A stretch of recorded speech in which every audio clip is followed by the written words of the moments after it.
Scatter! Scatter!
Well, I'm already disappointed. I was actually really enjoying it being really dark. It reminded me of Crota's End. But okay, never mind. We just get generic Natlan, orange and blue skyscape. Cool. Okay. Well, this has already ruined most of my intrigue in this area. Okay. Oh well.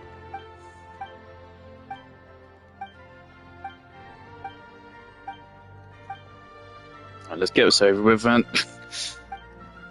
Ooh, almost fucking destroyed that wire. I bought a Wii for 30 quid off eBay a couple hours ago. I wish I'd done it earlier because I was pretty certain I was going to do it, but I just kept on like, maybe I don't need a Wii. But no, I do. I should have gone it earlier, so I would already have it by now. For you. So I'm a nostalgic fool, and I want to play Wii Sports and Super Mario Galaxy 2 again. Terrific. This doesn't seem that big either. Maybe there'll be something down here. This is literally 3 islands.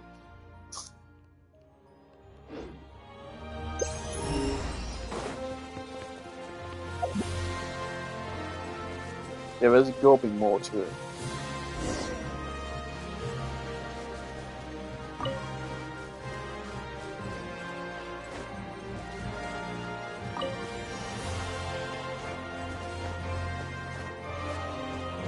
Yeah, I'm not going to talk to you on the stream. I was just going to say that because that's I think worth saying.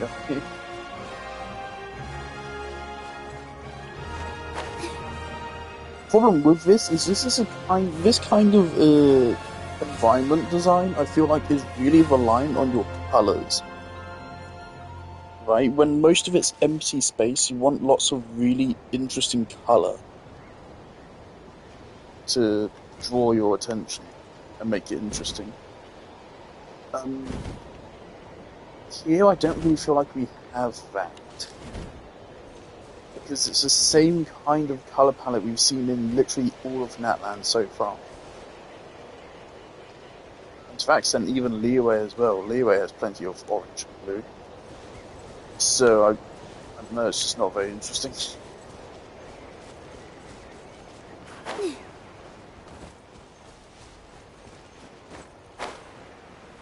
It would have been really cool to have a location which was really fucking dark or something.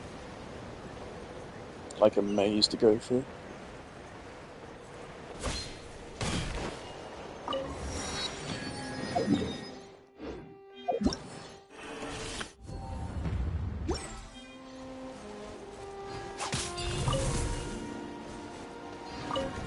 Appreciate a free spin crystal. I still need to go back and do the Natland teapot. I've had that for ages and not done it. Yeah, I said I'd do it. Yeah.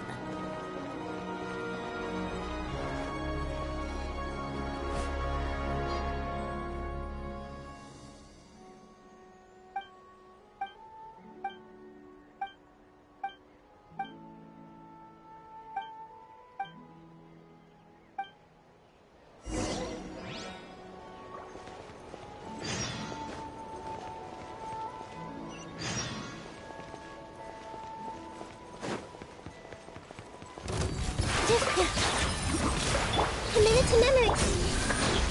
Don't be scared. This may hurt a little.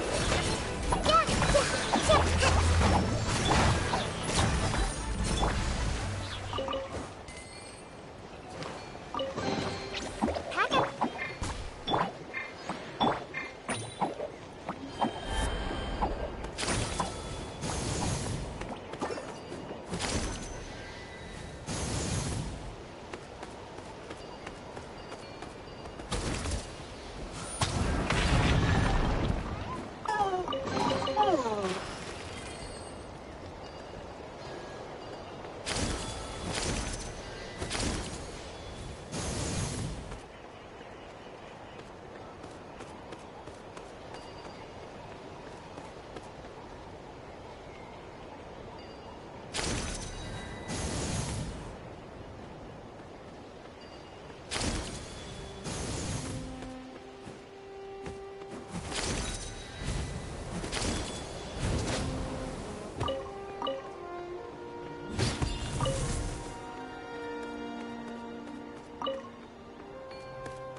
Let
me help you pack this up.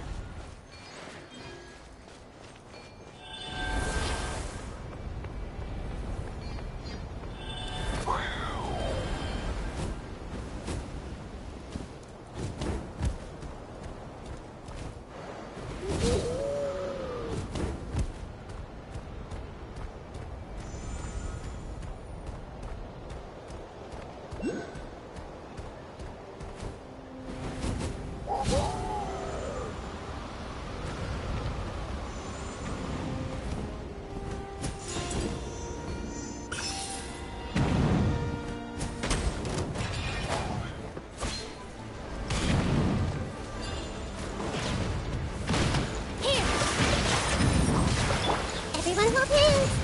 Share my knowledge! Hold the line! You play! Dance with the waves! Ready, go! Shot!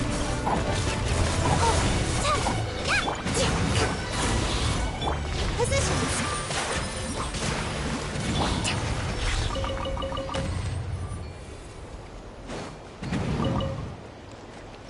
Stay put!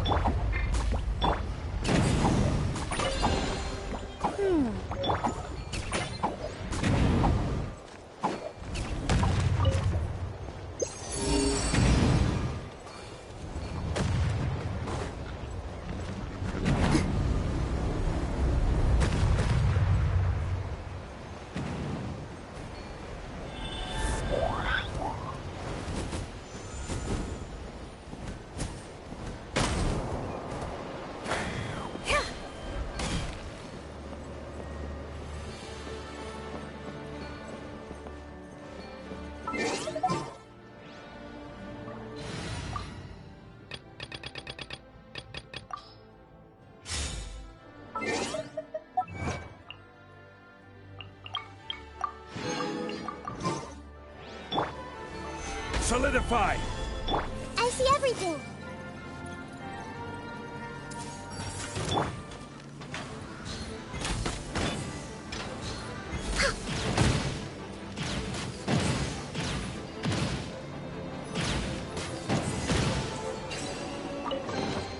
Beautiful treasures are a cause for great happiness.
Over here! Covenants of the Deep!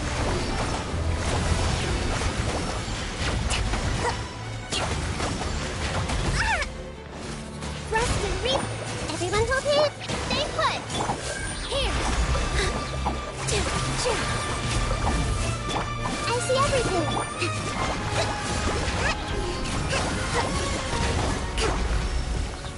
Let's move out.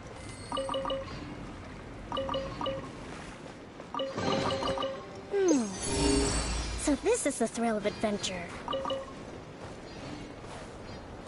Allow me! You play!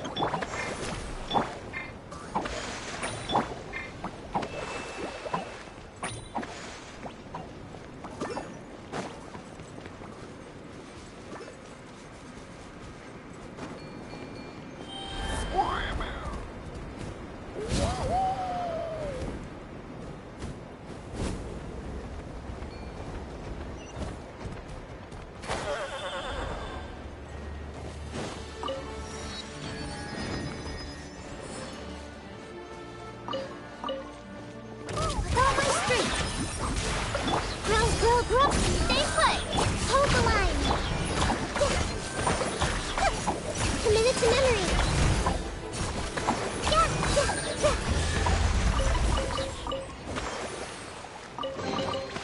Curiosity deserves a Don't be scared!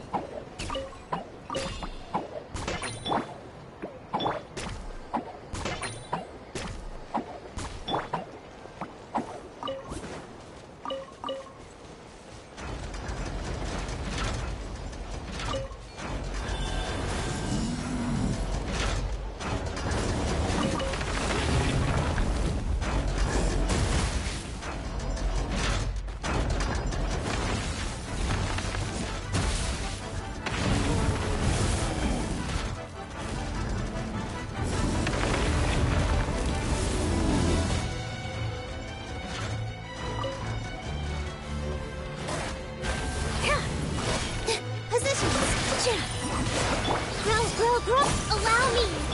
Stay put!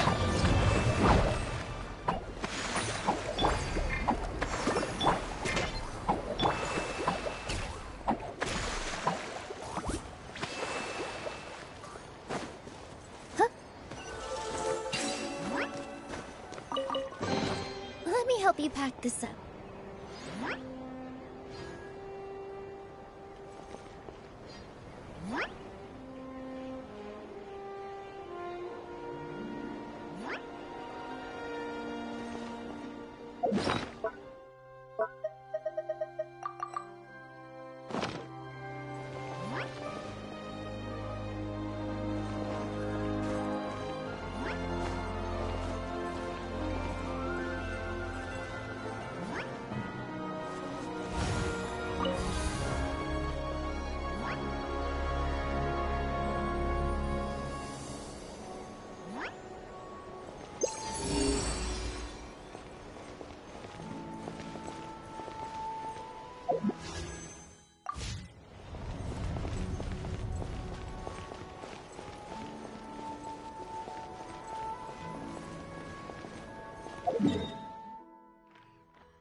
Committed to memory. Allow me. Don't be scared.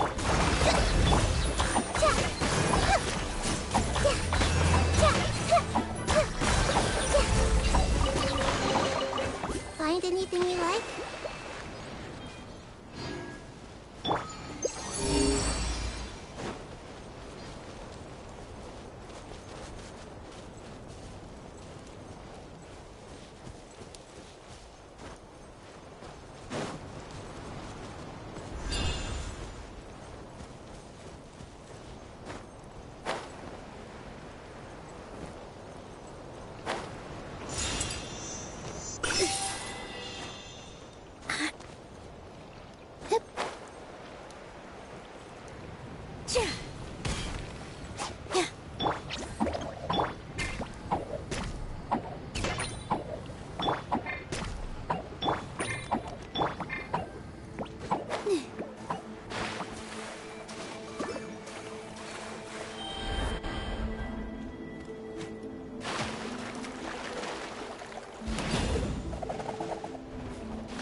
See everything.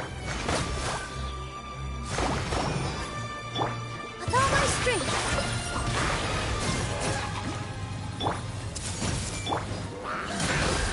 Stay put. All eyes on me. Uphill battle. Billowing surge. Let's move out.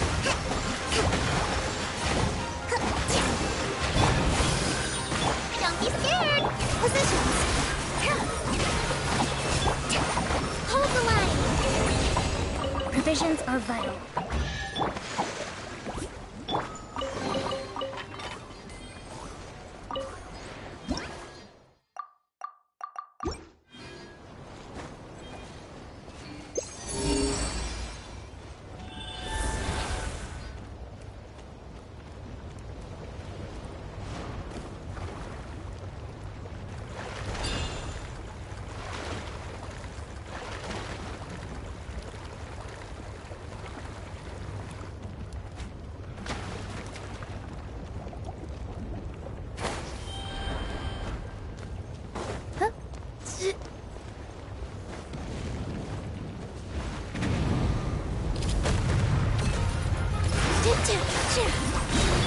Please turn a little.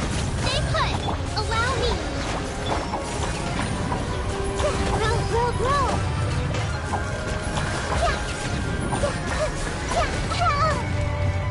Committed to memory.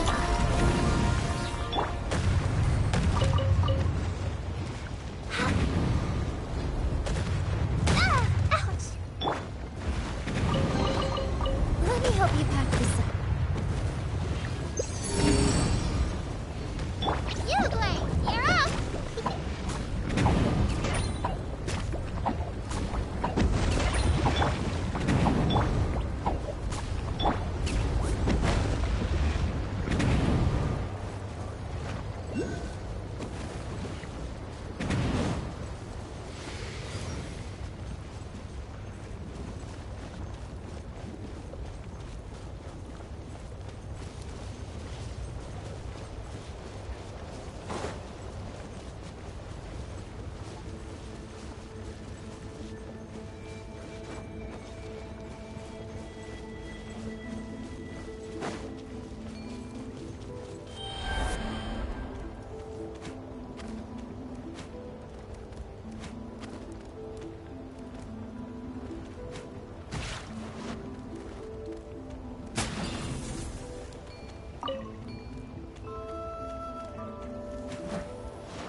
By the way, like I am enjoying this area. Natlan's level design with the creatures isn't bad. I would say it's more fun than not, or more often fun than not. Granted, right now I have no clue where they actually really want me to go. What am I supposed to be doing?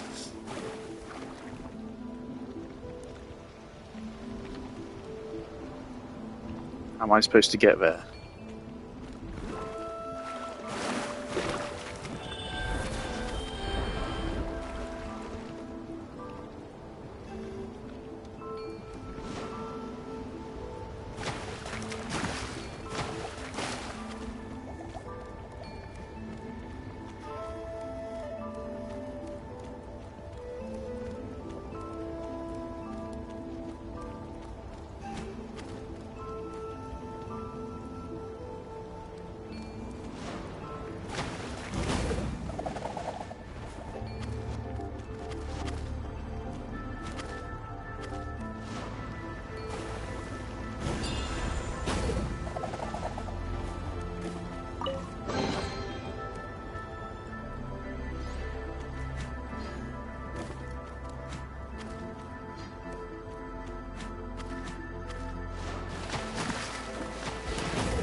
Positions. Committed to memory. Hold the line. You way. Grow, grow, grow.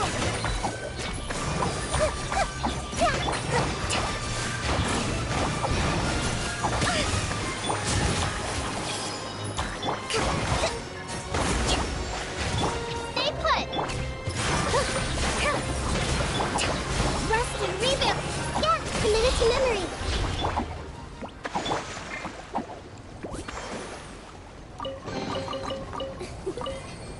For you.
When I first possessed the new uh, uh, monster, well, I don't even remember what they're called. When I first possessed them in the open world, I really hated that one. I really, really did. um, but I was thinking to myself, this is kind of mechanic which is awful in an open world, but in an actual designed level could be quite fun to play with, and I was correct. In the open world, I hate that thing. It does not feel good to use. The environment doesn't really feel designed around it. The puzzles aren't fun, and they don't really use its mechanics very well or fun in a fun way. Because the problem is that that thing is so big and it moves like so fast. But for it to work, you need to really design the environment for it solely. And so when you're designing the environment to work with just regular Genshin gameplay as well as that, it doesn't work out. It really doesn't. But when you've got something like here where there's a puzzle dedicated specifically to it, it actually works kind of nicely. Now, that's kind of a problem with Saurians. It's like, yeah, when they design the level expressly for them, they are kind of neat. When they don't, and they're just kind of there, then they become a chore. Quite quickly.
Let me help you pack this up.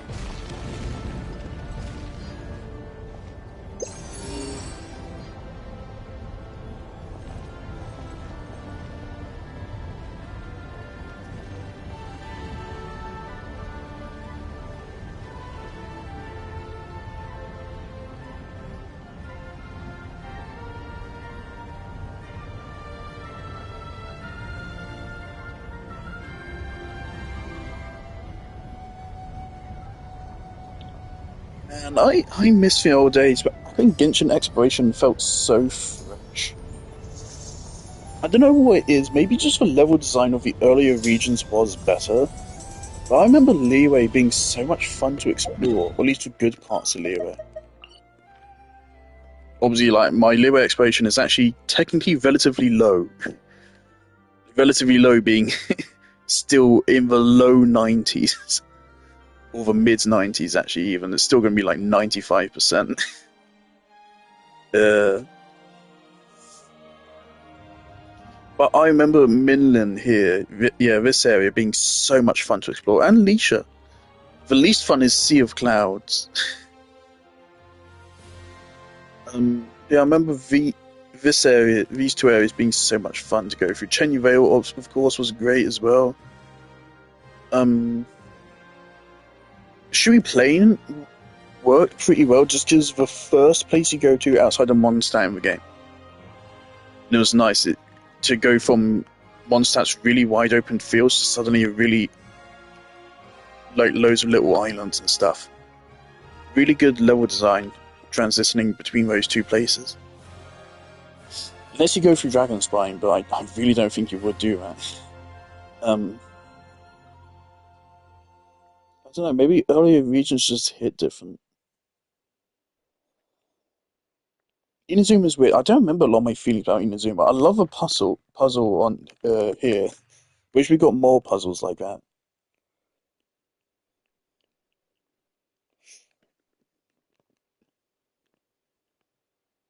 I don't know what it is, but yeah, something about the... Maybe I feel like maybe older exploration was like less hand-holdy. It was less direct, maybe? Less of it was in quests. Yeah, I think definitely less of it was in quests. First, get More of into it was just position like you this. go and find shit. And move like that. Yep, that's it. I feel like. So I feel like in that land, like the world quests take you through like a solid over like half of the world exploration. I mean, like right here, I've done no exploration outside of a quest, pretty much. I went through, I got all of the teleport waypoints and I've done the quest. That's it, that's all the exploration I've done, and we're at 40%. And we're not even done yet.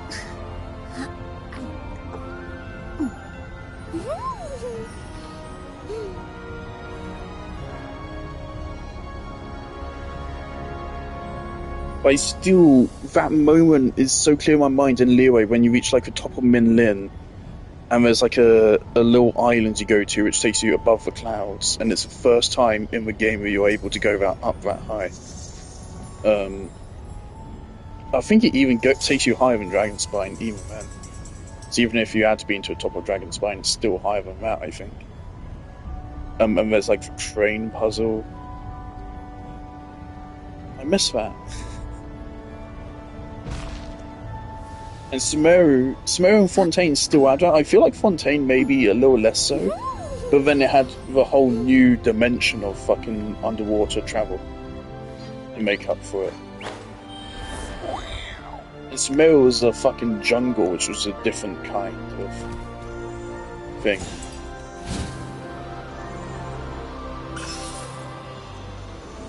Again, I still maintain that Genshin, like, at its best, straight up better Zelda Breath of the Wild. Which is why I was willing to stick with Genshin through so much of its bullshit.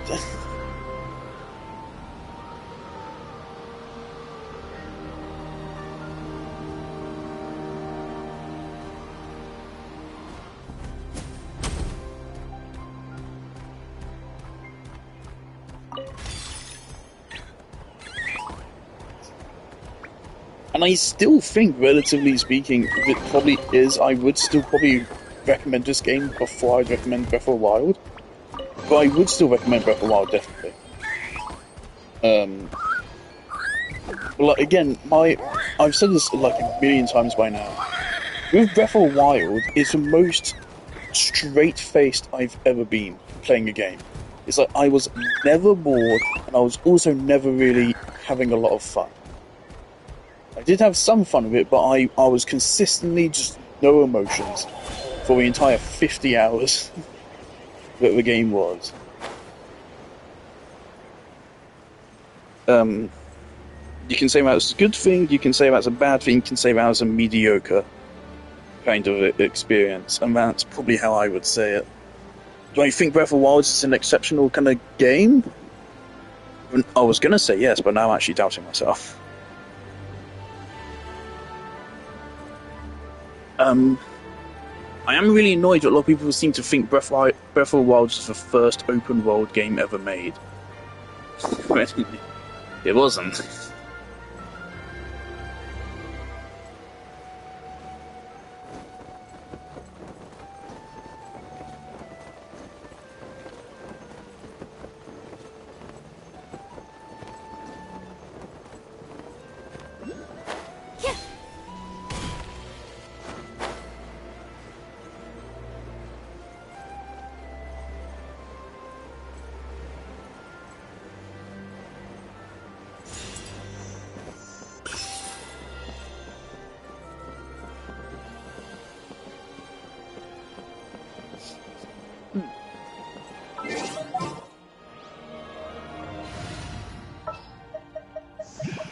I trust you have packed.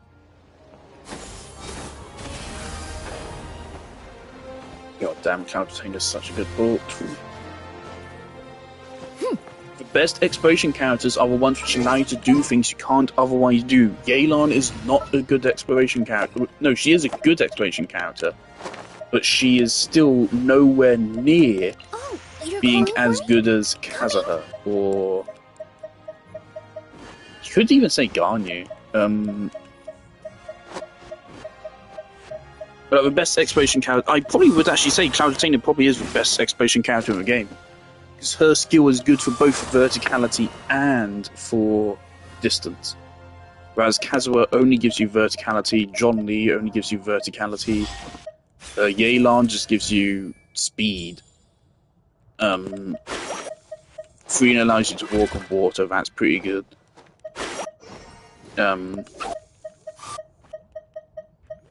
Mona and Aika also allow you to go across water.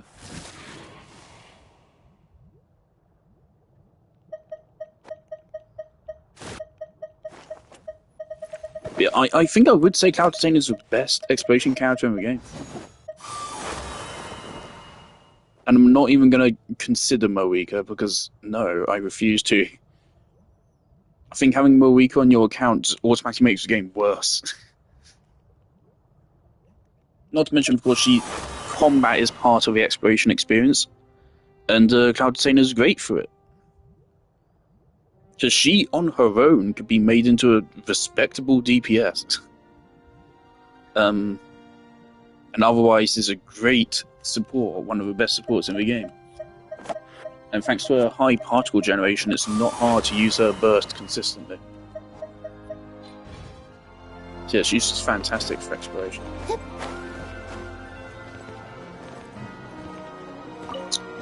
Yeah, of course.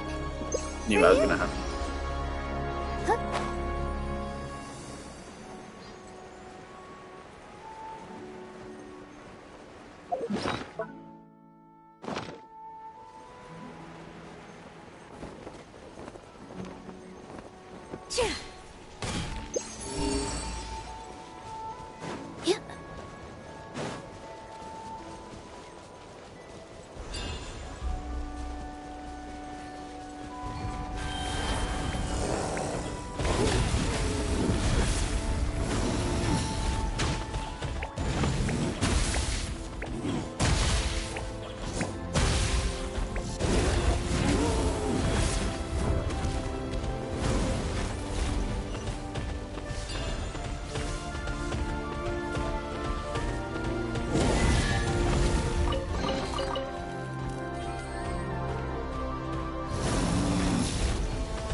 thrill of adventure.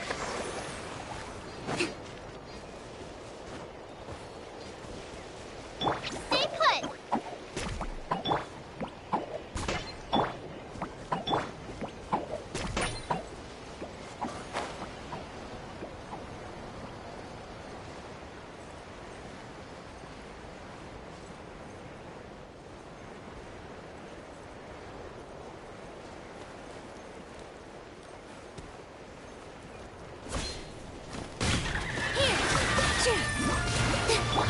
Everyone hold hands!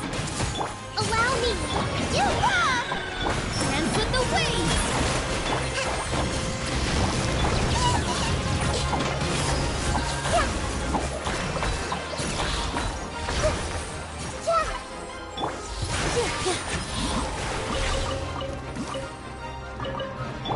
Grow, grow, grow!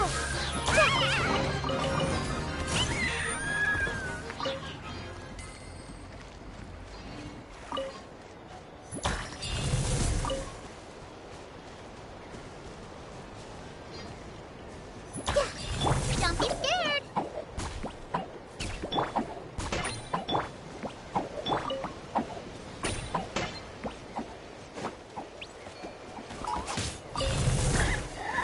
All my strength! Take! Rest and rebuild! Uphill battle!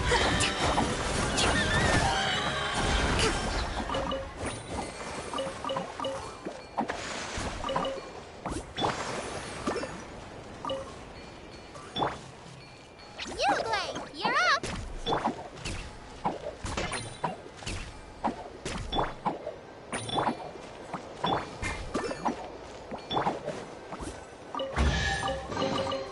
Wow, what a lovely surprise!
Okay, this looks a lot more interesting.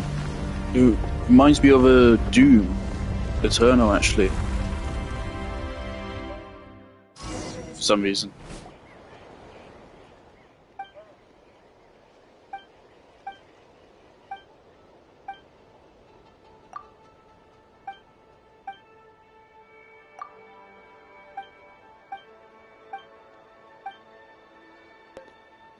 Don't know how much longer I can do this for, right?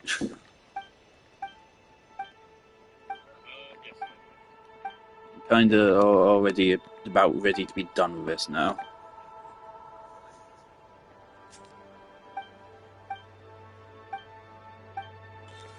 I'm having fun with the exploration. I'm not having fun with the story. I don't care in the slightest. Yep, there we go. I mean, I could tell once I saw that achievement saying there's another like 13 teleport waypoints. Oh no.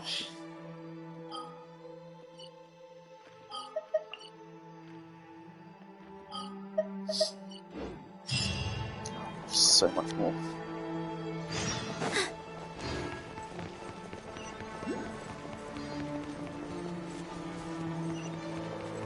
Why does it have to be so much more?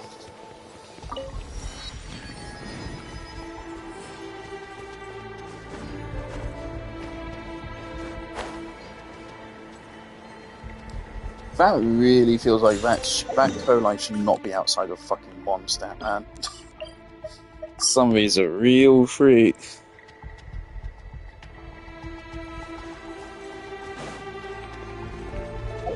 I'm considering going back and just exchanging 4 rewards because we can get a lot of them. Yeah, let's do that. That'll give me a little dopamine boost and get me to continue.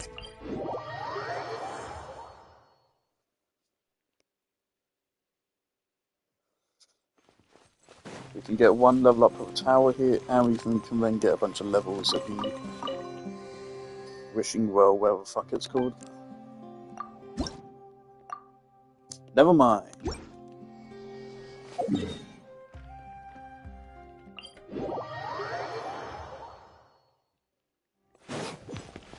We're still gonna get a standard pull out of this, right? So.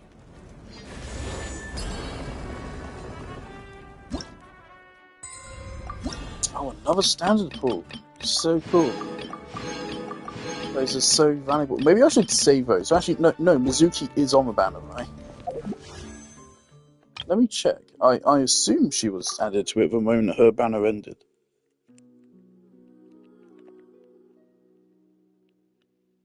Yeah, okay. Oh, well, something. Okay. I mean... guess it's better for it to be Yanfei than various other characters. Unfortunately, the time that I wanted a Yanfei C6 is long gone. So the reason why Yanfei's level 70 is because I was building her as like a proto Hu Tao. Hu Tao was my first like vape damage dealer. So I only ever played Garnu in Hyper Fridge. And fuck, what DPSs did I have prior to Hu Tao? Actually, now I think about it, who did I have? Hu Tao was on the second patch of Fontaine with Novelet. So who did I have? I had Garnu.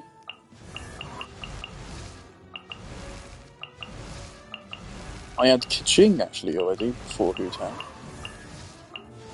I already had Kazuha. Oh, I had Kokomi. If you count her as DPS. I already had Yelan. I got Yelan as a...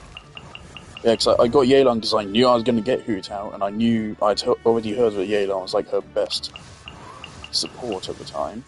Well, of course, Nahida was my first 5-star. I already had Linny, right? Oh no, I got Linny on his rerun. Damn, yeah, so when I got Hu Tao, did I even have another DPS? I think I just had Ganyu and Kaching. Huh.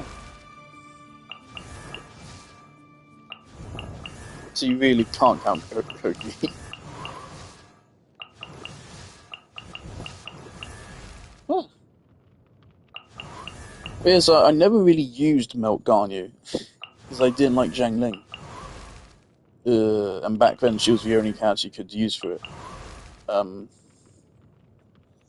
See, I never used Melt Ganyu, so all my teams up to that point were all using multiplicative reactions, mostly just Dendro teams, because I had Nahida and all the Dendro characters really early. Um, so yeah, Hu Tao was my first experience with vape Silly teams, and churl, teams which like actually Billy dealt churl, raw damage silly Billy, rather than really Hilly high reaction churl. damage. Ooh. Why am I talking about this again? Why am I even talking about this? I completely lost my track.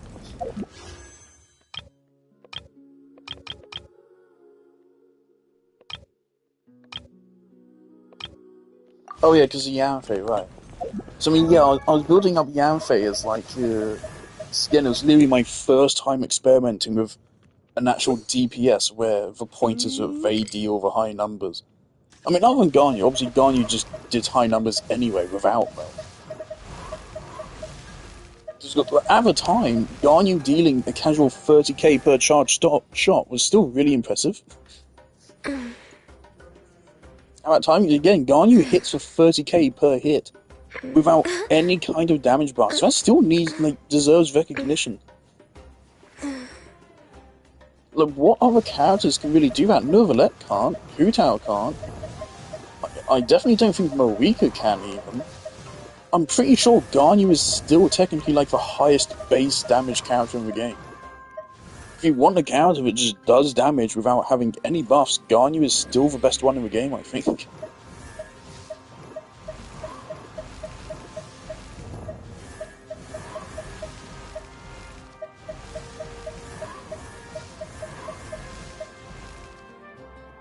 See, I was experimenting with Yanfei, and also at that point I already had Skyward Atlas. She was using Skyward Atlas as well. So yeah, I was investing in her to try to get used to it, and also because she also used charge stats. So Yanfei very much is pretty much just a 4-star Hu Tao. So I was trying to get used to her. But unfortunately I couldn't get her above, I think I had C3 at the time. And honestly I didn't really like her, which made me worried for Hu Tao, but of course they do ultimately play very different. But they are both charge attack, pyro, vape DPSs. Yanfei can put out respectable numbers, but not for me. If I wanted to build her, I probably could. It wouldn't take me a lot of effort. I could just give her Hu Tao's artifact set, and then give her Skyward Atlas, and then just upgrade her talents a bit, and she could probably deal some good damage.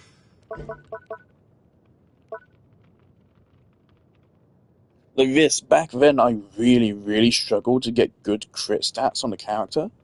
Obviously now it's really easy for me. I could just I could slap on Marasasi Hunter, and then this will proc really reliably. But I have high priorities.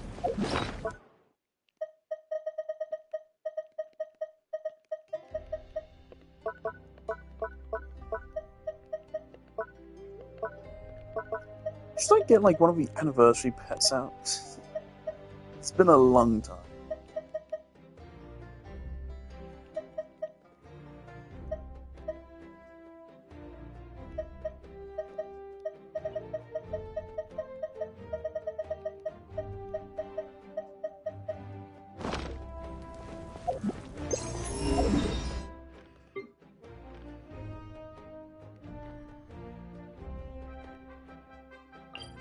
Right, there's a chest over here. The weather and our moods are the same. They can both get gloomy. It's alright though, because the sky will become even brighter after the rain.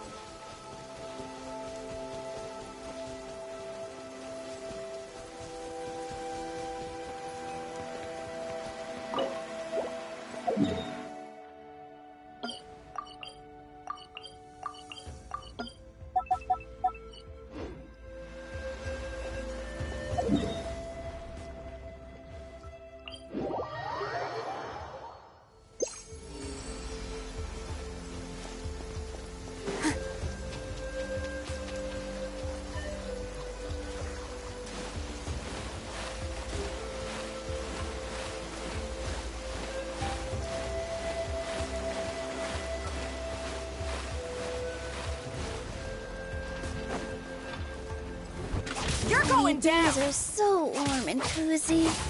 Ah, they make me sleepy. I see everything. Let's finish this next time, please.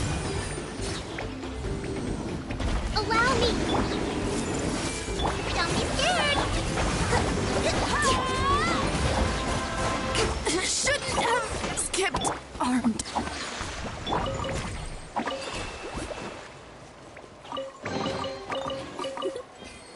For you.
I fucking hate these guys.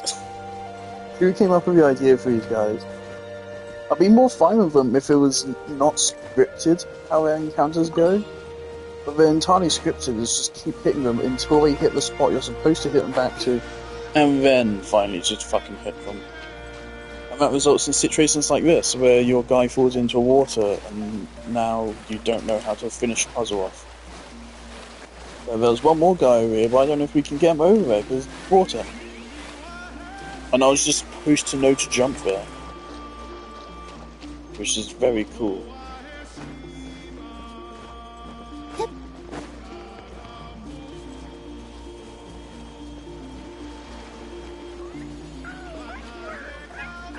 Sorry children, let me kidnap your father real quick. This won't result in any deep-seated trauma for the remainder of your lives.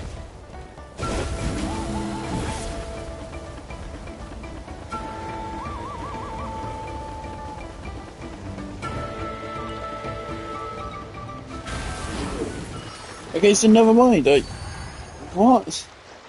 Was I not doing a proper sprint? I thought I was. Okay.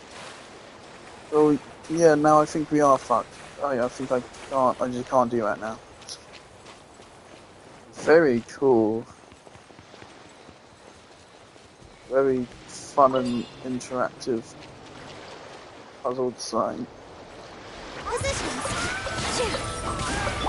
Everyone's over It's better here. this way. Rest, reboot. You play. You're up. I don't, yeah.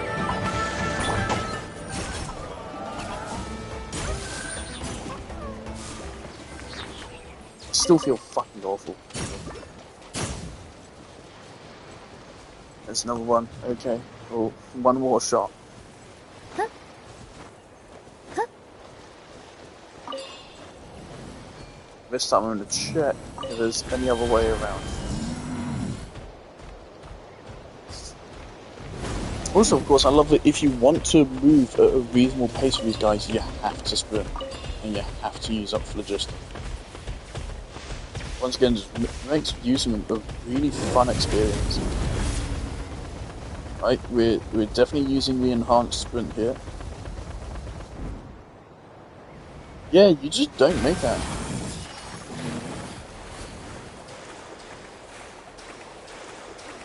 You just can't make that. So you have to find what the fuck is this puzzle.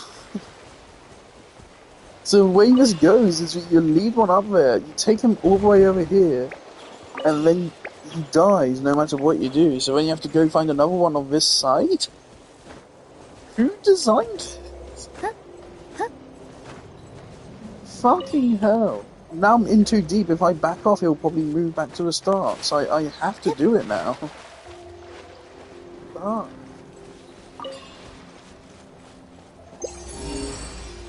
It's a fucking awful design. Hello.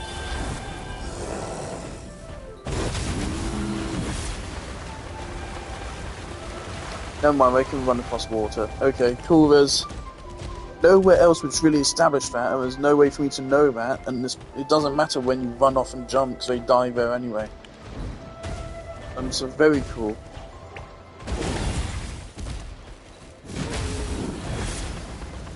Continues? Guys, this mechanic is really not as good as you fucking think it is. It really isn't, I promise you. It is in fact nightmarishly bad and really fucking annoying. Now we have to wait another... Yep, now we have to wait another 8 seconds.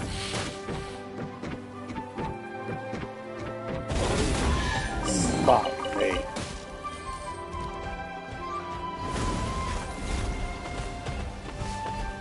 Again, in the past, my top praise for this game was that it was just as good like level design as Breath of the Wild, but with way better combat. And now we're here.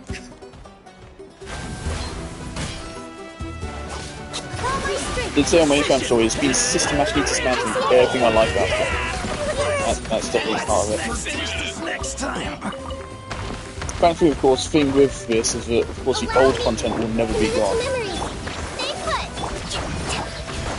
It's as bad as the Hoyo are, they will never be bad as bad as Bungie.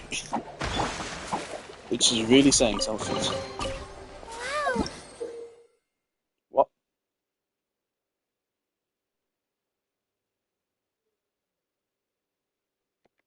What? A lovely surprise. What? Why did that pop up on my screen? Okay. Thanks for telling me. I'm not even sure if I ever did that anyway. Pretty sure I've always done it this way. Oh, fuck.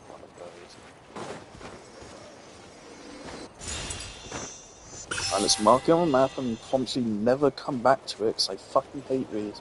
These are nowhere near rewarding enough. Each of these should give you like 50 primo gems. They give you fucking 5. Some of these are nightmarishly bad. Some of them are fun. Some of them are fun. Some of them, most of them, are nightmarishly bad. But hey, now we can go get a Shrine of Depths.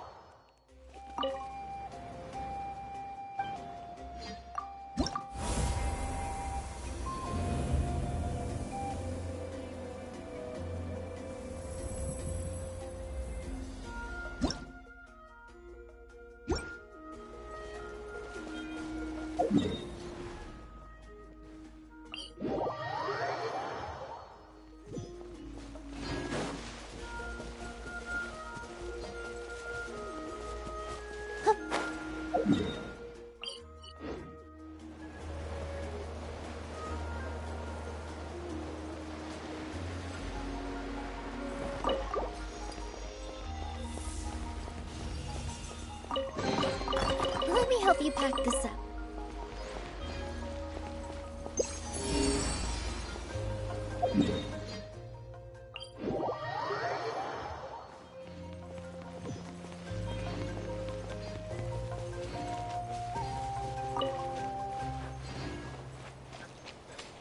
Like, this puzzle was unfun enough the first time it appeared. This puzzle should be used 3 times at most. This is like the fucking 6th one now.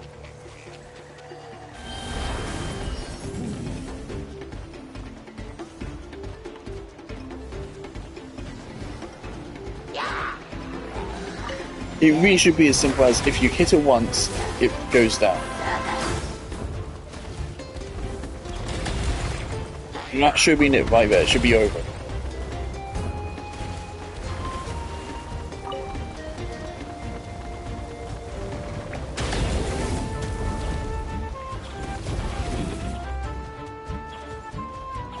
It's really supposed to make you feel like an angry bull getting fucking tortured. Is pro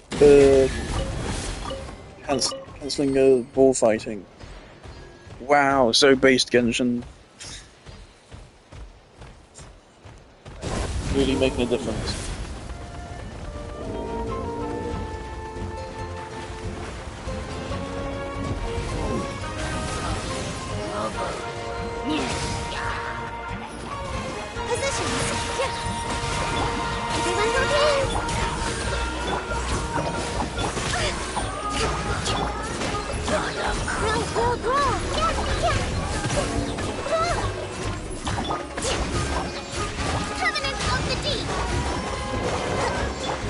You play! Here!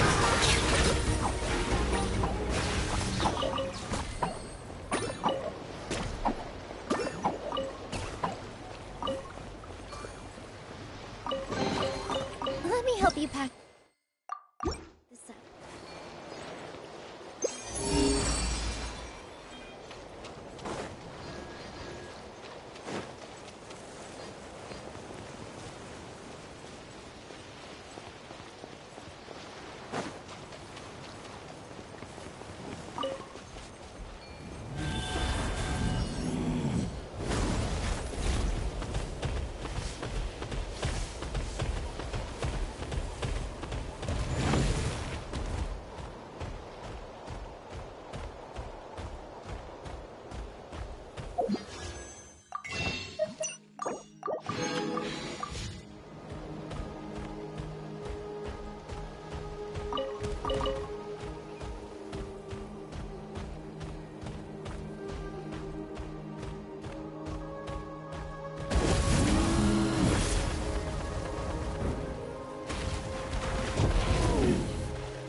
For you.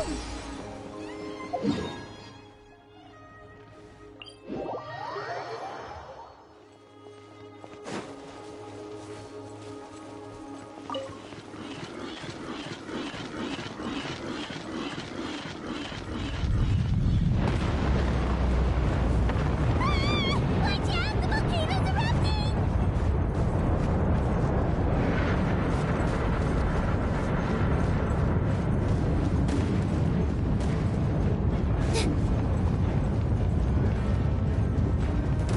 Rest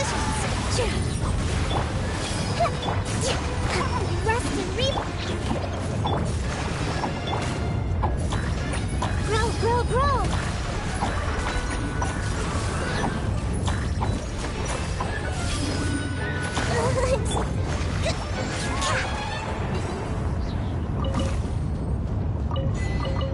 Provision.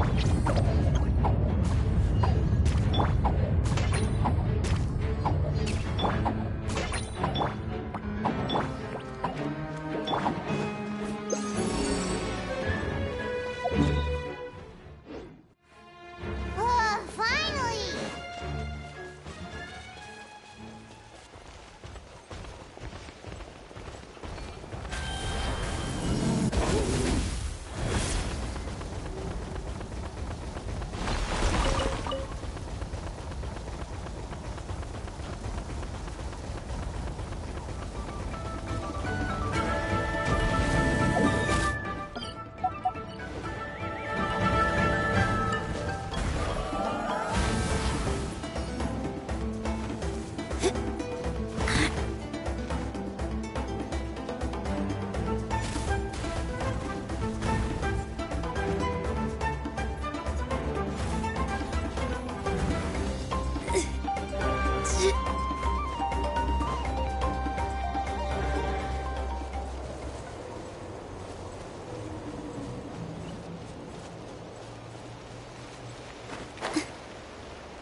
I bet this is the spot where you can sit down and talk to a dude. Yes, it is. Okay.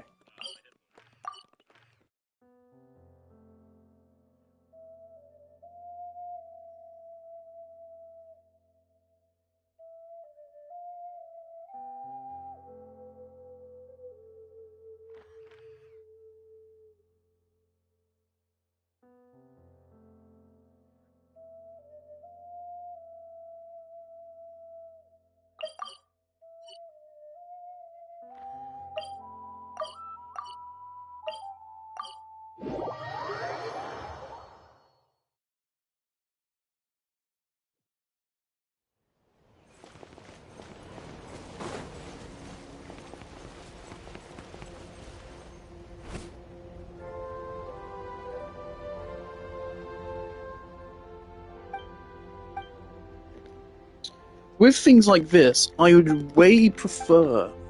I think this is the way Enkonomia actually did it, and even the Chasm, I think, as well, to an extent, where you complete the main path, and then that's it. The main path is over, and then you unlock a bunch more expansive area. Like the way I probably would have liked this to be is that the quest ended at the end of that top section, and then there's a bottom section which is entirely just free roam, and there wasn't any more quest here.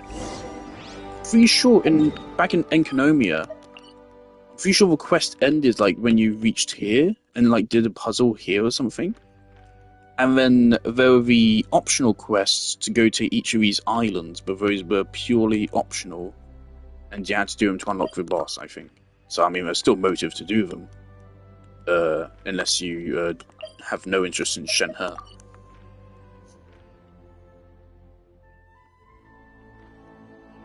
Enkonomia was the shit, man. Sea of Bygone Eras was good. Chasm was also good. Like in Chasm, this area optional. This whole area here is optional. In the Chasm, the only place you have to go, you start here, you go down here, then you go down here, and then I think you go through here, and then down here, and then down here, and then down here. So a lot of the Chasm, like best part of a third of it, is completely optional. Completely optional. Enkonomia, these areas aren't very big, but they are puzzle focused, heavily puzzle focused. And I mean, I'm pretty sure this is optional and this is optional as well. Seal of Bygone Eras. Seal of Bygone Eras is the first culprit of this where, yeah, it's just a line, just keep going. At least, though, there's plenty of, like, hidden secrets around the place. I think you do have to go there, though. And there's a local legend down there, which was annoying. And then there's a Final Fantasy VII ripoff. Here, this has also just been very linear so far. I'm not even sure that one island we did here was optional or not. That may have been mandatory, don't know. 43%. Suppose this area isn't too big. But this better be it. If there's any more, I don't know if I can.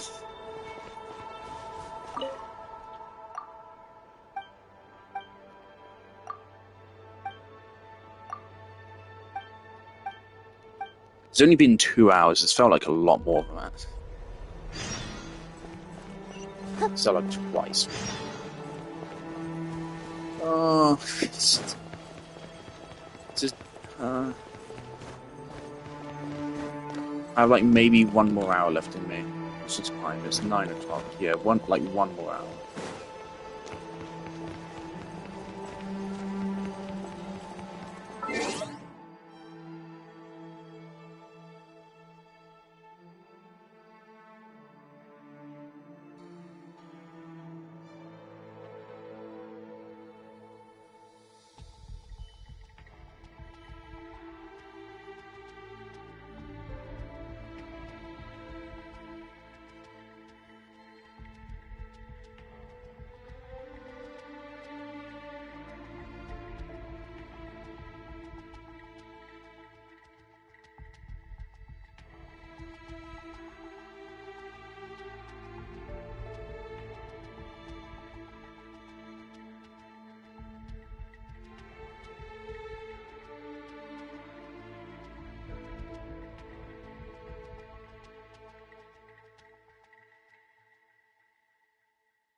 funny, I was right about it being 6 of them. I fucking counted correctly somehow. But there's also 3 more. That's such a fucking shame.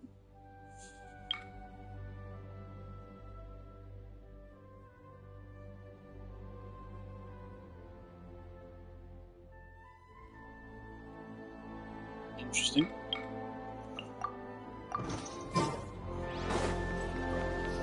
Alright, fuck it, I'm watching speedrun documentaries.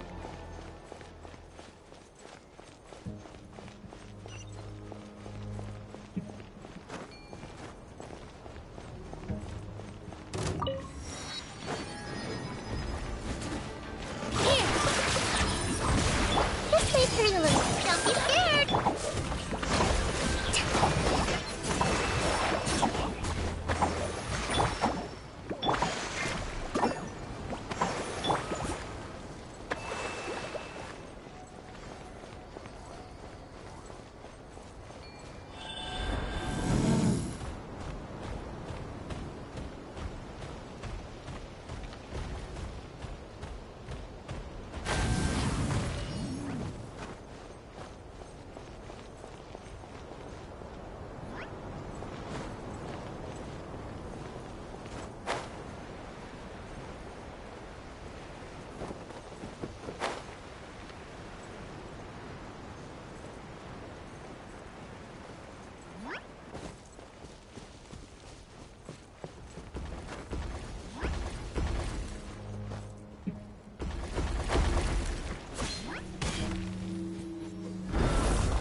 Hold the line. Blue you're up.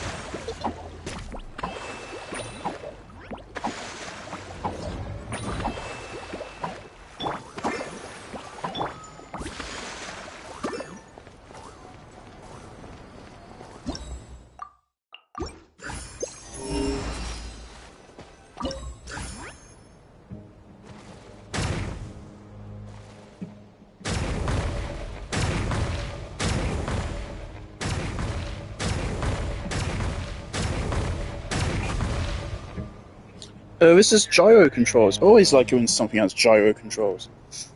For my uni project, I was really excited once I found out how easy it is in Unreal to implement controller support. This is really easy. It's really easy. In fact, Unreal does it for you, literally, in the project's templates at least. They just already have controller support programmed in for you.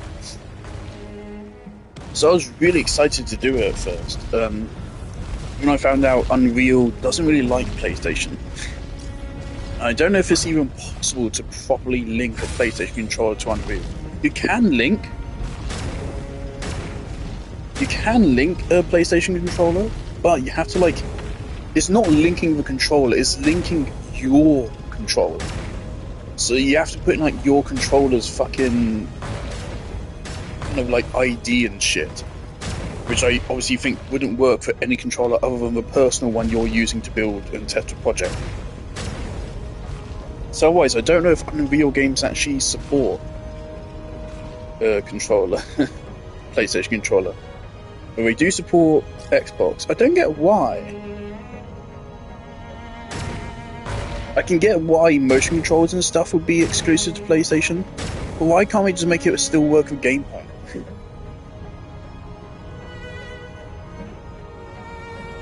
But yeah, I got myself so excited to put gyro controls in my game, only to find out, nah, you can't connect a PlayStation controller.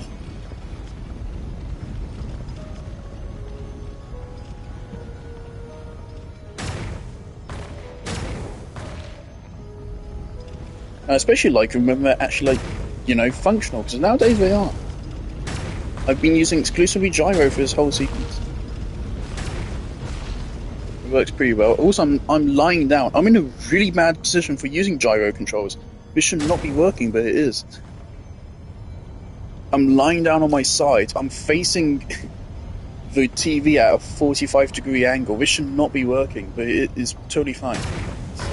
Again, one thing which irks me about RT games is how like he always hates on motion controls, which I just don't get. I fucking love motion controls. And Nintendo generally uses them quite well. There's very, very few times in Nintendo games where motion controls, for me, have not worked. Now, I can accept for Wii probably was a little bit scuffed. I don't know how good my memory of that was. It's a long time ago, but obviously the Wii may have been a little bit scuffed. That's because, of course, it was I don't know how new motion controls really were at the time. I mean, we've had those like kind of gun things for Duck Hunt Let me help you since practice way that. back when.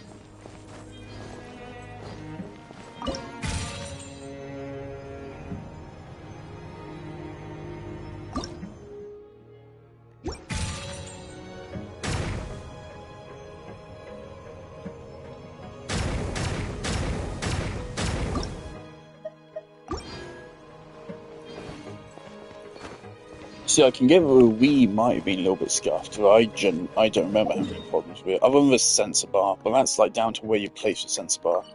As long as you do get a good placement for it, it works fine.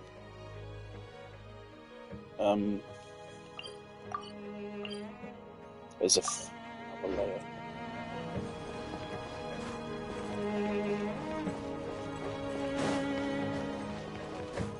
Huh? Yeah, I didn't get motion controls hate.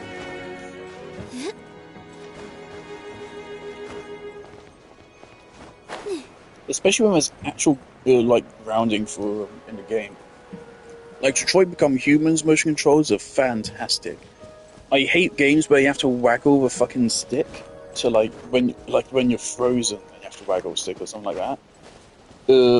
For those, I feel like motion controls make way more sense.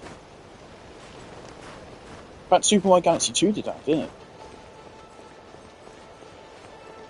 When you frozen in Super Mario Galaxy 2, you shake to break it, don't you?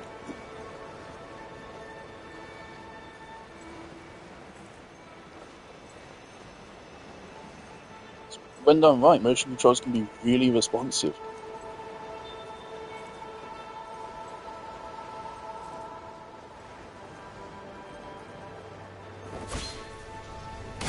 With all my strength.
help you pack this up.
Shower music!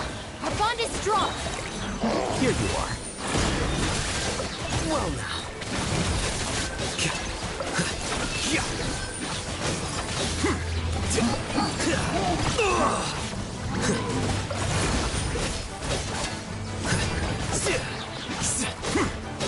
Let's play pretty little. Yoo-hoo! Dissipate! Flicker.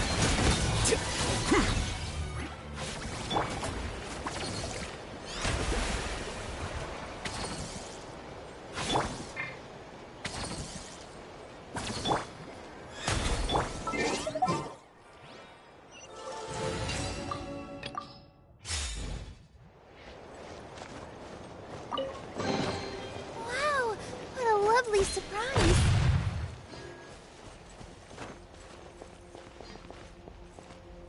Huh?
Position!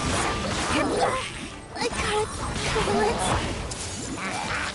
Hold the line! Don't be scared! Help!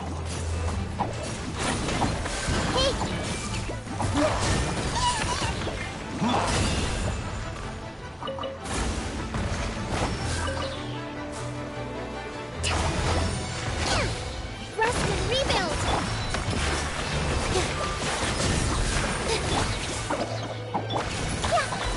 Grow!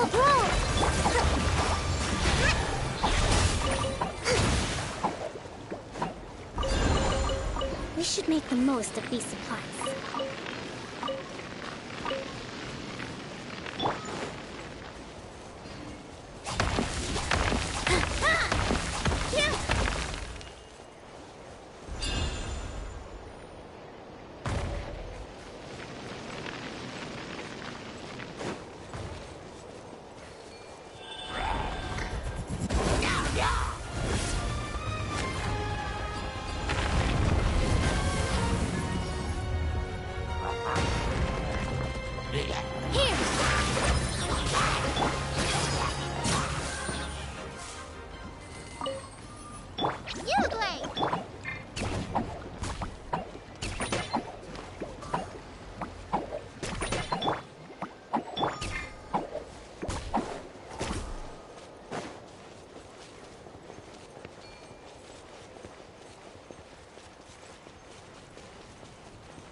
Let me help you pack this up.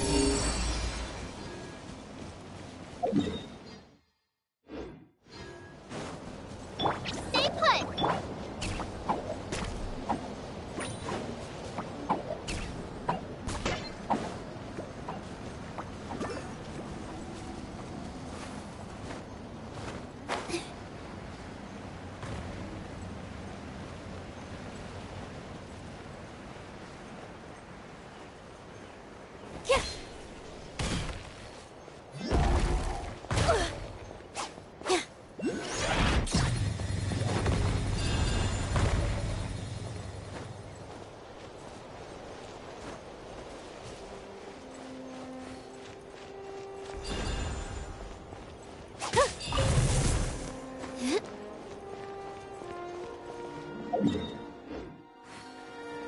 Don't be scared!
Let me help you pack this up.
Let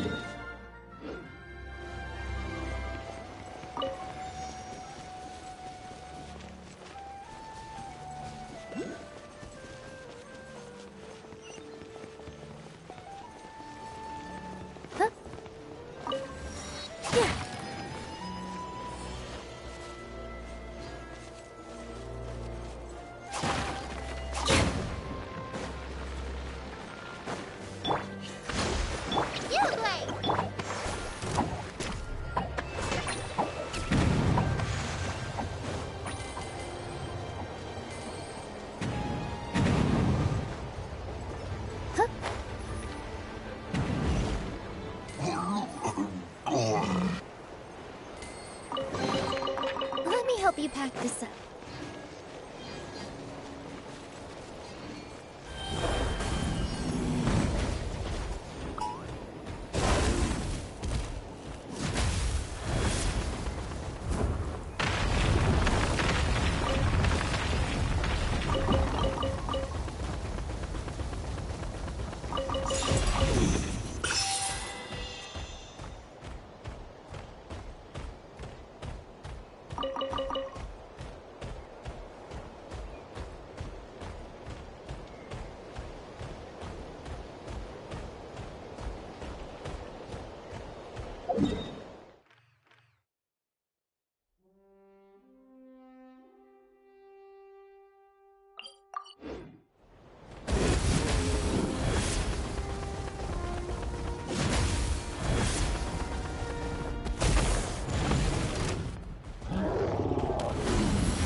Positions! Let's play Hurler. Let's move up. Yeah, committed to memory.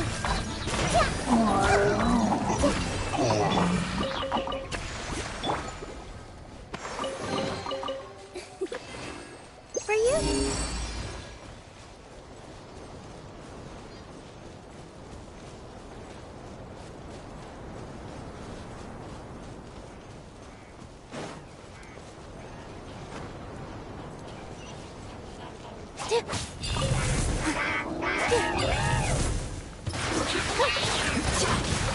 Everyone hold it. Stay put. Yeah. Let's play Hurler.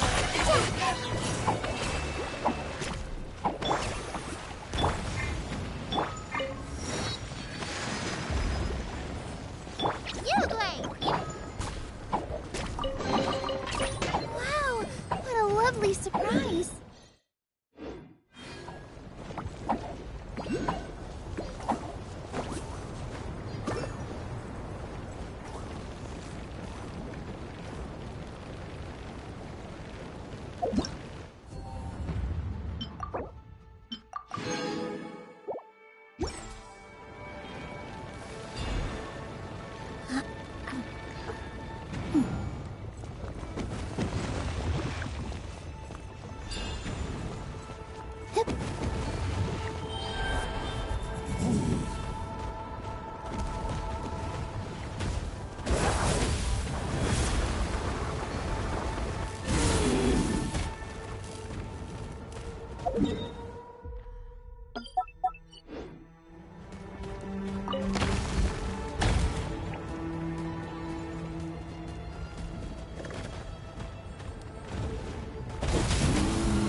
Huh?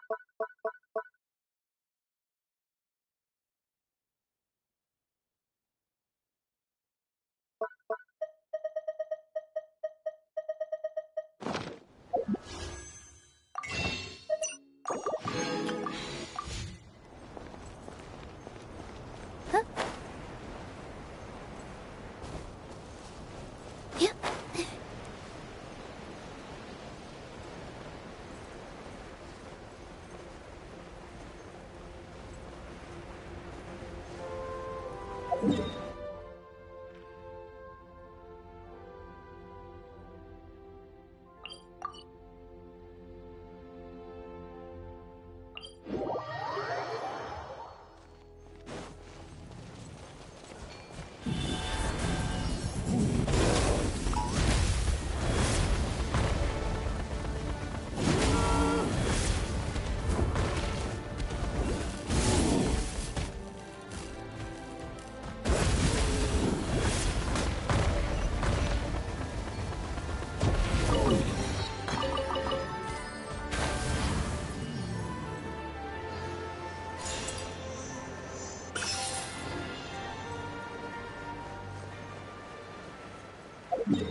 I see everything!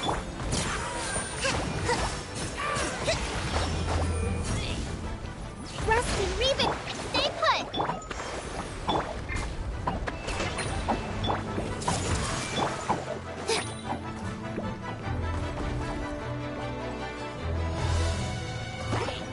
All my strength!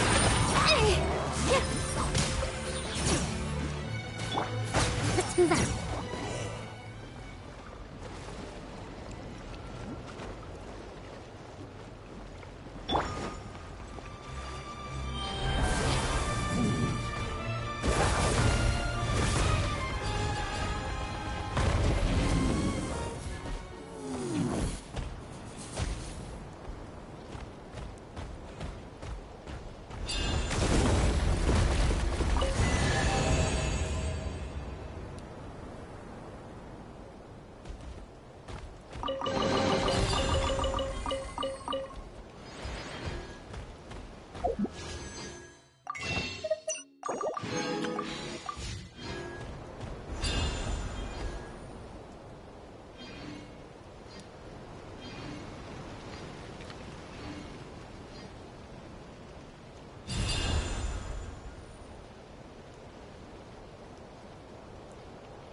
Surprise!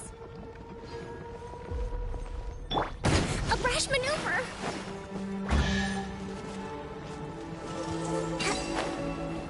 Allow me! Stay put!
surprise.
Provisions are vital.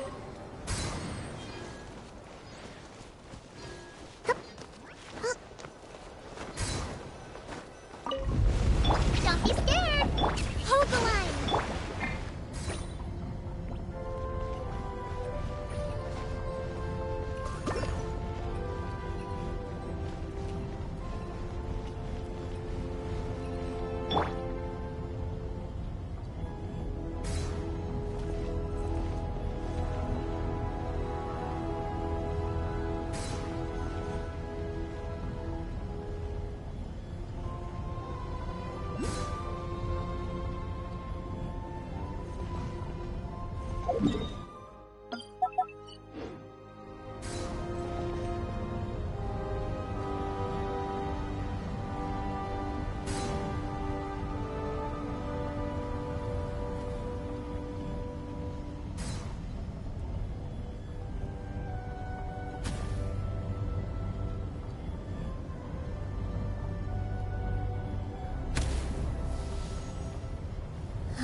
Rest and rebuild!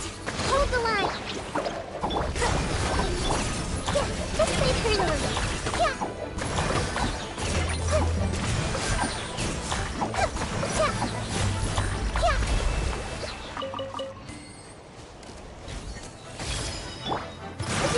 Yeah! Allow me! Grow, grow, grow!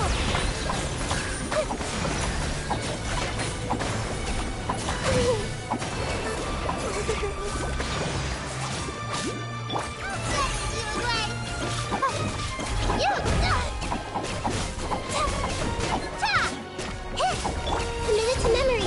Hold the line. This dance is for you. Here.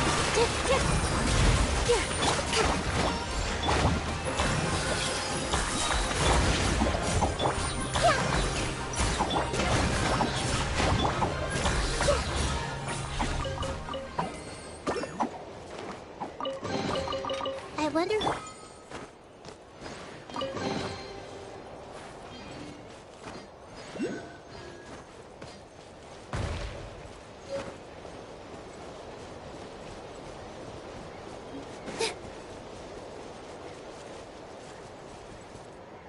Huh?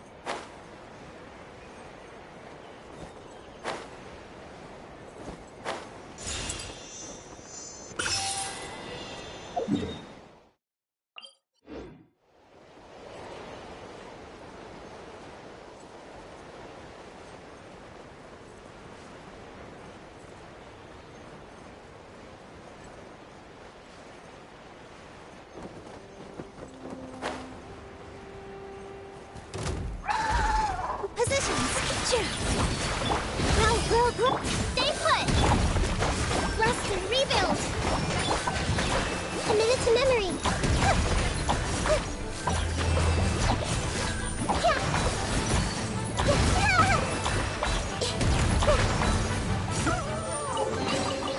Find anything you like?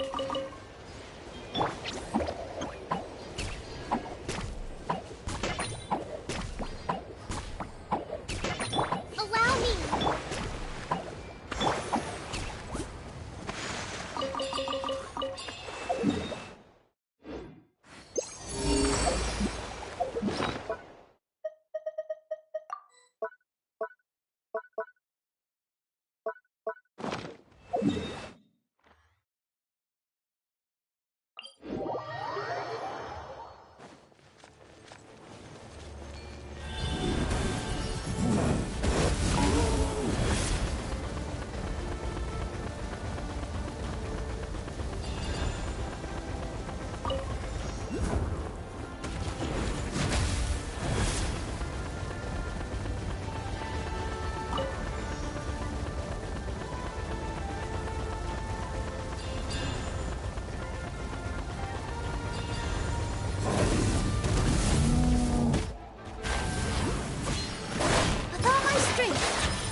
help you pack this up.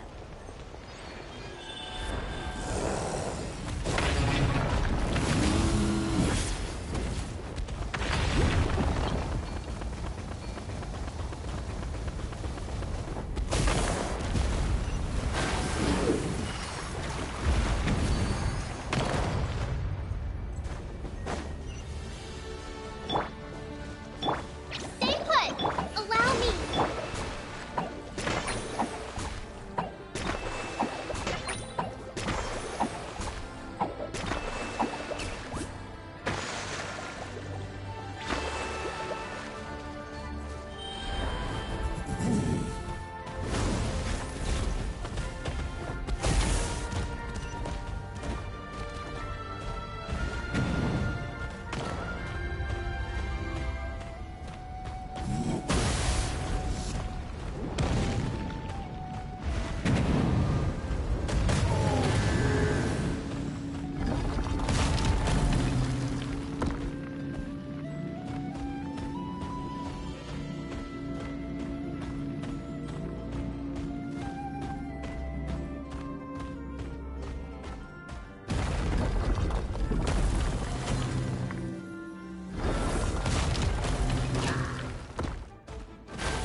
Don't be scared!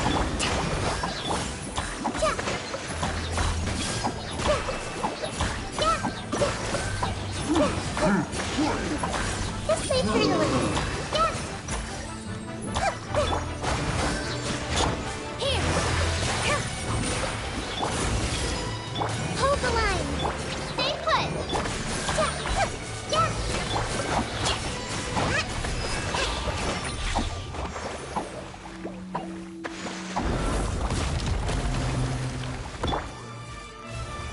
Everyone hold hands!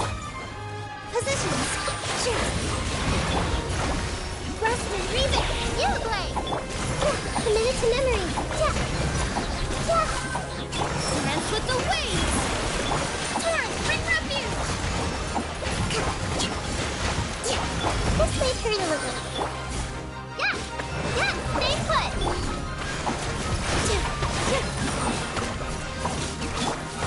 Hold the line! Committed to memory!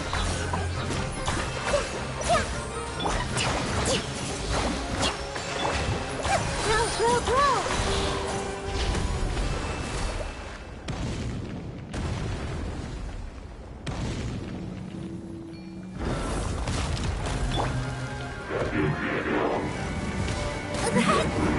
Hurt a little. Here! Sure. This may hurt a little. This dance is for you! Committed to billowing surge! Grow! All my strength! This may hurt a little. Rust and rebuild! Committed to memory!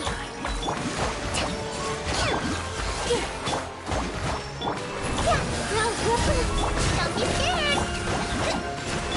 Here!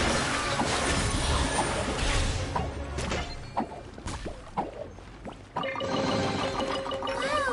What a lovely surprise!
Alright, that's enough. You're pretty good on wishes. So you have 72, we have 79, what? We have 17 pity, so that brings us up to 89. And we have another 14 in pools, so that's 103. So it's 103 as it stands. And I have top-ups, so as is, I have enough to guarantee a character with monetary aid. So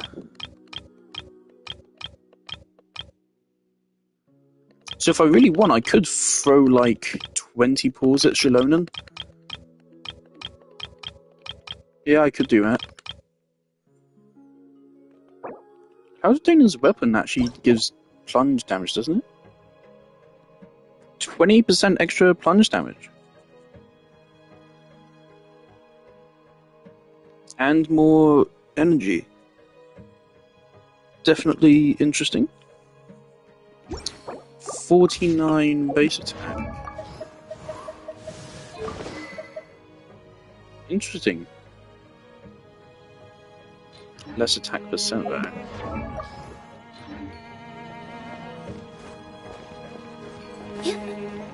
Unfortunately, I mean, I would have liked to have gotten Staff of Homer for Hu Tao, but of course, since I always run her with 3, and it actually wouldn't have been all that great for her, because, yeah, I can't take advantage of its attack buff fully. Alright. I have been kind of enjoying this region. They have made decent use of the, new creature. This realm. Not the best, but decent.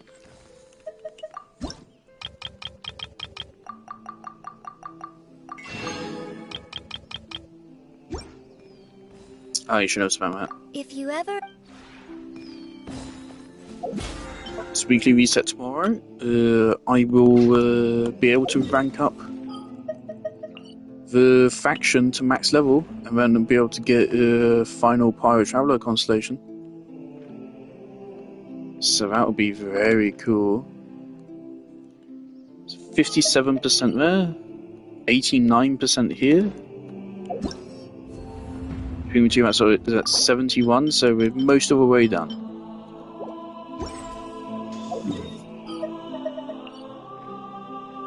Jolly good, man.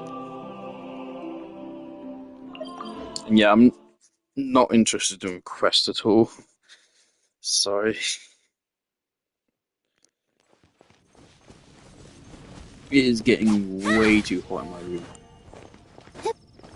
Nilu is such a good pull, man. I would consider, if I was like an actual Genshin content creator, I would be doing a lot of tier lists and shit. I would actually do a pull value tier list. I would put Nilu near the very top. I absolutely think she's one of the best pulls in the game.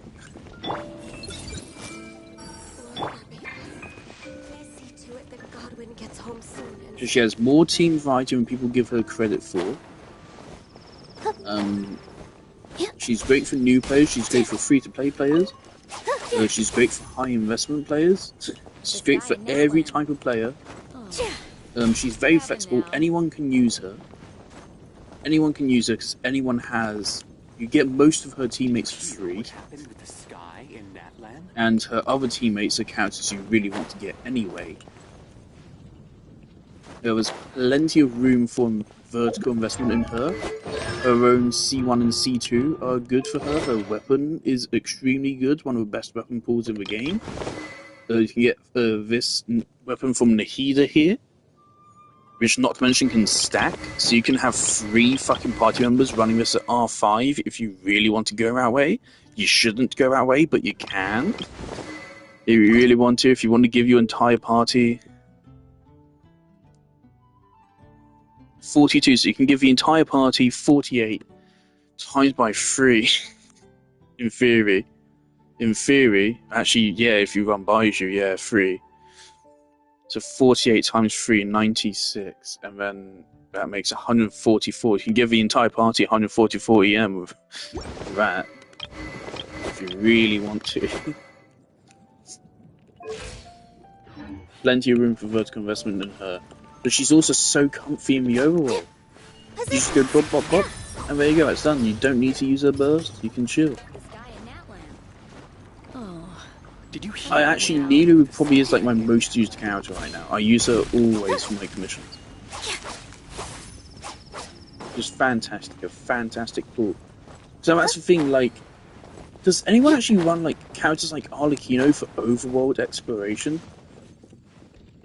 Is it not incredibly fucking boring and tedious because of the way their kit works? Did you hear what happened? Older characters like Nilu are so much more fun. What happened now? Because they were designed for the actual fucking game rather than just being designed for the illusion of power creep.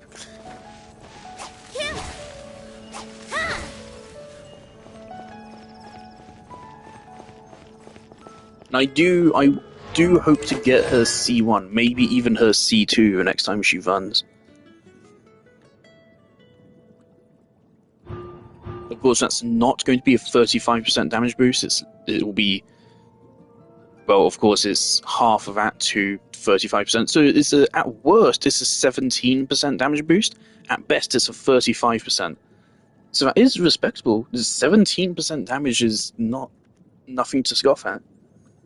And so C1 is also good. An extra 6 seconds, that's an extra 4 instances of Hydra application. 4 instances, which translates to, well, 4 to 8 Dendro cores. And another 8 Dendro cores. Each of those cores is dealing at least 30k damage. At best, each of those cores is dealing like fucking 80k damage.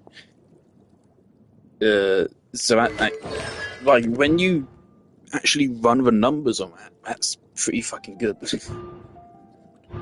other ones kind of suck though, they're about running codes at DPS. I really wish I'm streaming on PlayStation, and so when you send a message in chat, like the half it gets cut out. So I can't see that message in chat. Oh, that sucks. Can I? There you go.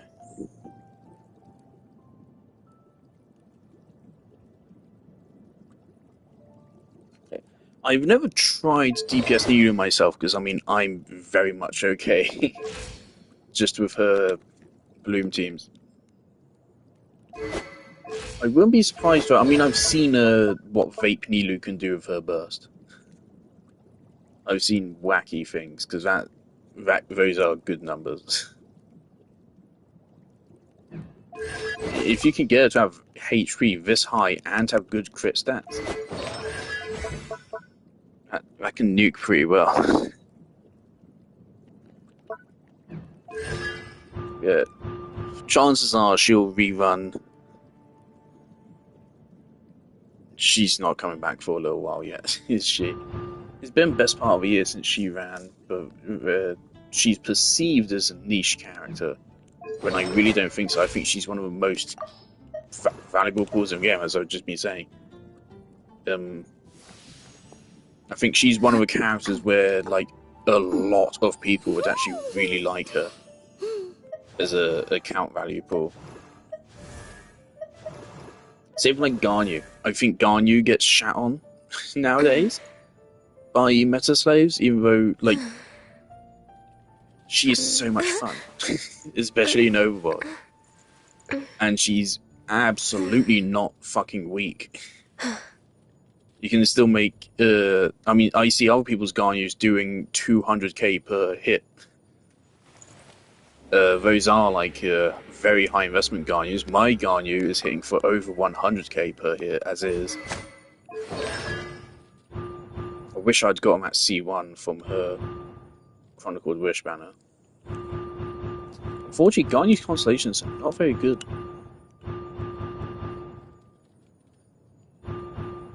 This C6 really should be basic hit.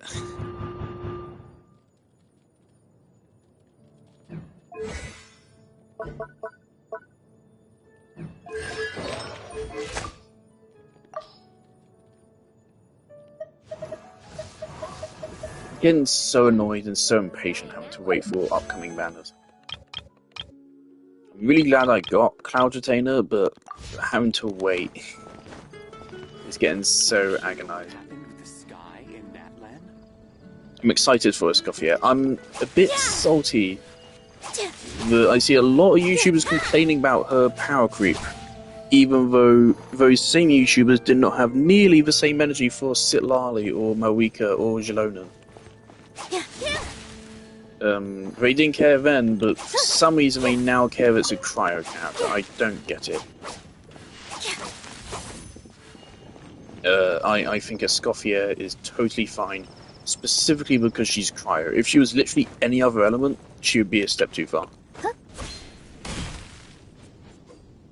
Actually, I'd probably be okay if she was Dendro, or Animo, or even Geo. So, never mind. But because she's cryo and specifically built for freeze teams, I think it's fine. And if Skirk comes along and becomes the new best DPS in the game and runs with her, so what? Skirk's 1 DPS and she's not going to power creep the game like Star Rail does. I think we are quite safe that Genshin will never do power creep like Star Rail. We do not, it's not that bad right now.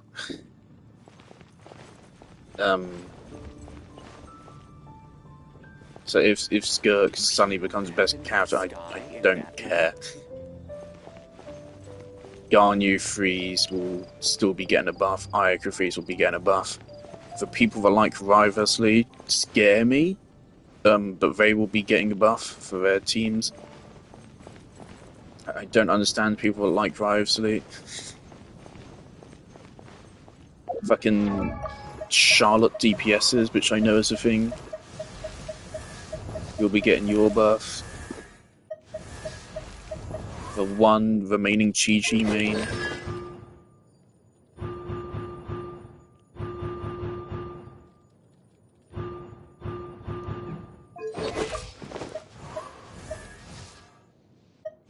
Yeah, I have no problem with what I've heard about Escoffier. So I want her to try as an alternative to Sitlali for my Hu and obviously for Garnu Freeze. Take a deep breath. Because as is, without her, this team is hitting for 100k per Garnu charge attack. And then with her, it's going to be hitting even more than that. And then it's going to basically have a second... Yeah, at that point, Garnu might actually be like... Most of the damage might come from sub-DPSs at that point. Which is fine, considering how his team kind of goes down. One thing is lacking is interruption resistance, but oh well. Actually, if you replace Kazuo with Mona, then we have 2 taunts at once. It should be fine. But I'm getting really impatient. I really think The sky in Natland. they should be speeding up the banner schedule. I think 21 days per banner is really getting exhausting. It's probably genuinely my main problem with the game at this point, the wait between banners. It's now flying away. I think it should be cut down to 1 week. Or even less. Also, of course, I believe in birthday banners. Every character should get a banner on their birthday for a week. Something like that as well. The sky in Natland. So consistently, it's at least once a year. We haven't talked about how I think the banner system can be changed before. But alright, I've been yapping too long.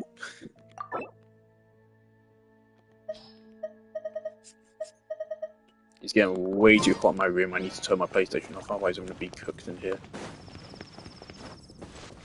And tomorrow is weekly reset, so I'll get the new faction to max.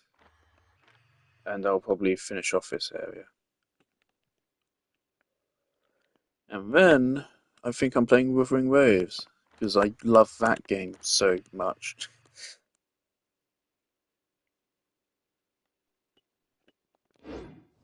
I am having fun with it. Alright.